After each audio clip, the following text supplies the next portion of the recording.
Hello everybody, my name is Mr. D. I'm the second grade teacher at Acton Elementary School in Acton, Maine.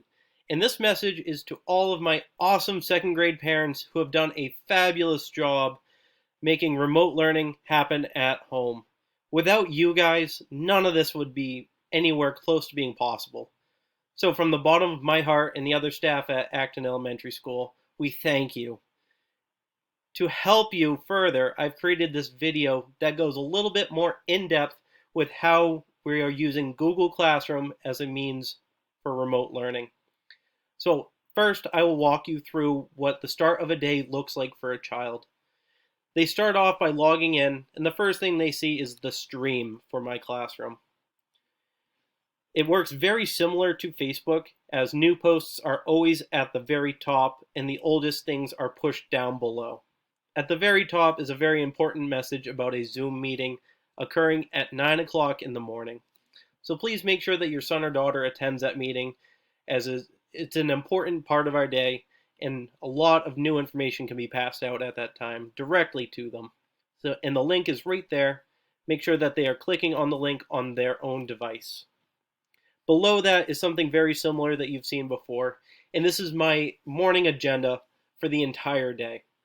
At the top is a video that walks students right through the day.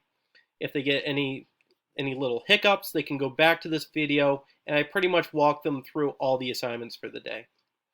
Below that is the very first thing they need to work on.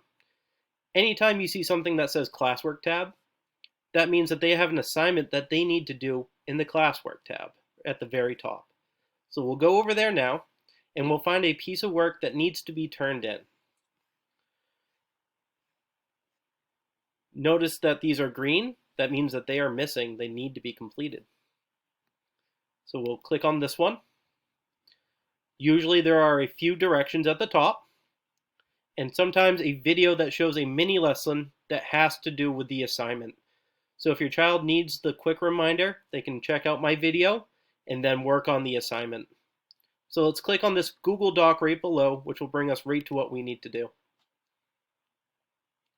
Here we have a few pages from the workbook, something which the kids do not have. So I've taken screenshots and posted it right in here in the Google Doc. Please make sure that this image is not deleted, as it is very important to complete this assignment. On the right side, I leave an area for you to put in the answers. And I'll quickly put a few answers in.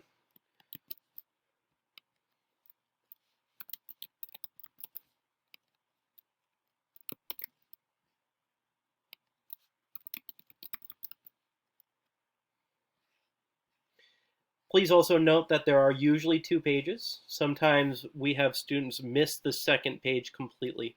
So please make sure that they are scrolling down and just double checking to make sure they've completed all of the work. And I'll put this last answer in. I know there's more. So if this student was completely finished, they would simply go to the top to where there's a turn in button, and they would click the turn in button, and the finished work would be sent to myself or another teacher in the classroom to grade. However, you notice that it was pretty quick for me to put these answers in, right? That's because as adults, we have the skills to be typing as fast as we type. Some of us might not be still. But for a 7 or 8-year-old, it might take a long time to fill in some of these boxes, especially if it's an extended response with multiple sentences. So I'm very flexible about how I get this finished work. I don't care if it's on here. If it has to be done on a piece of paper, such as writing down each of these numbers and then writing down the answer, you can do that. And I'm about to show you a very easy way of uploading a picture right into this Google document to show the completed work. So if you wanted to do that, we'll back out some of these answers. And we'll pretend for a moment that there were no answers in here, because everything was done on paper rather than typing into this Google document. What you'll do is you're going to go down to the bottom where there is no work. Click, and click the Enter button or the Return button a few times until you get to a new page. And this is the 3rd page right here. What you need to do is go to Insert, Image, you're just going to hover over the image part. Slowly bring your mouse across and over and down to the camera button. And this will turn on the camera to your computer. There I am. I have my finished work right here. And this is a little bit of an art as well, trying to line up the finished work with the camera and making sure that all of it can be seen.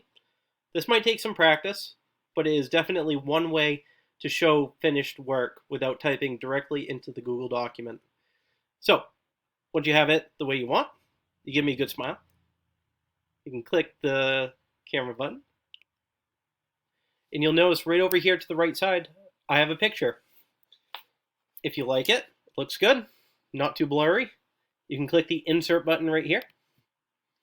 And it will post it automatically into the Google document.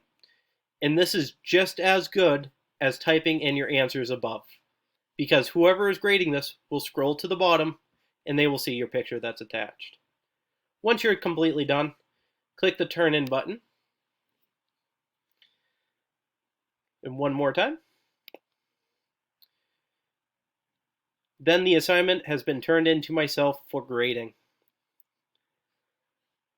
One more thing I'd like to go over would be looking at either missing work or work that's been returned. Clicking on Mr. D's second grade classroom up the top brings you back to the stream. We're going to go back to the classwork tab, and there's a button at the top that says View Your Work. And by Wednesday or Thursday, it's always a good idea to just double check and see if you have any missing work or any work that's been returned. So let's take a look. We can see work that's been turned in. It's not been graded yet. We can see work that's been assigned but not completed. You can also see missing work. And you can see this student has a lot of missing work because it is my A student account. And you can see work that's been done.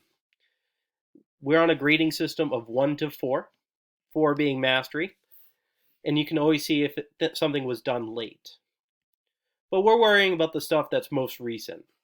Anything down below here, more than a week old, please do not worry about it, as we're all still getting used to remote learning.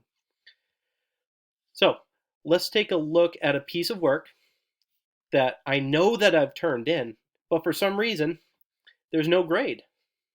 This one right here, for instance. It says, great effort. Next time, take your time on the fraction problem. It looks like it has not been graded yet. It looks like I may have gotten one of those problems incorrect.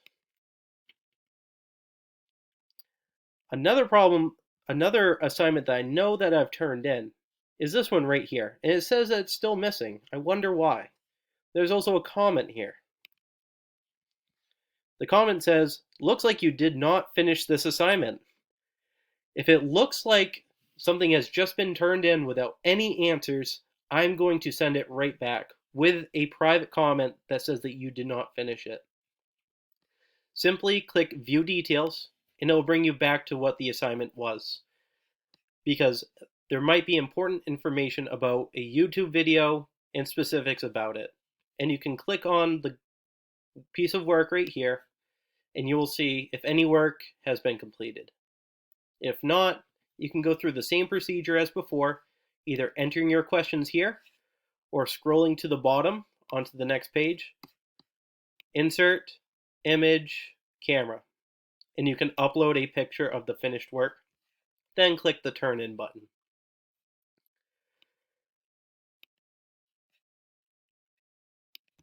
Going back to the classwork tab, I try to keep this as organized as possible. So under each section of the day, you'll notice that it will only be Monday to Friday. I'm not going to keep multiple pieces of assignments up here. Instead, all the old classwork will be compiled at the bottom of the page so that things are a bit more organized for our second grade friends going through the classwork tab. If you have any other questions regarding Google Classroom or assignments, please feel free to email me or leave me a message on Class Dojo. So I hope, again, that this video is very helpful. Reach out to me if you have any questions. Thanks, everybody.